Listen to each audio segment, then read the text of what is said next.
She demanded I get rid of my boat. So instead, I turned the whole lake into a flowing billboard of her angry face, and the neighborhood has never laughed harder. The letter didn't surprise me anymore. Karen had been targeting me for months. Grass too long, mailbox too shiny, driveway too wide. This time, it was my boat. Remove immediately or face daily fines. It wasn't violating anything. It was just Karen being Karen. I marched to the HOA office, but she was already waiting with that smug smile. "Your boat disrupts the harmony of the neighborhood," she said, like she was running a museum instead of a lakeside suburb. I asked, "Why do you actually hate it?" She leaned forward. "Because I said so." That was the moment I realized I wasn't dealing with rules. I was dealing with ego. So I attacked the ego. The next day, I bought paint buckets of it.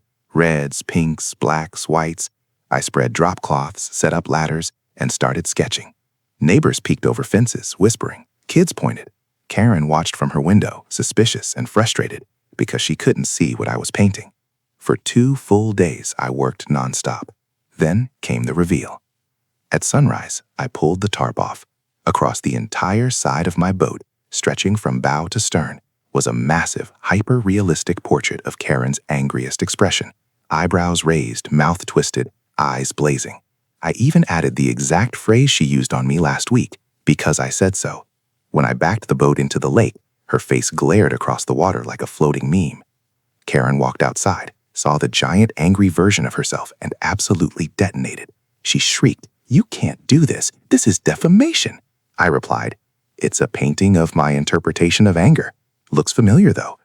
The HOA board rushed in. They tried threatening me, but every rule they quoted only applied to objects reducing neighborhood aesthetics. I smiled. "Funny. You said my boat needed a better look, so I improved it." Neighbors couldn't stop laughing.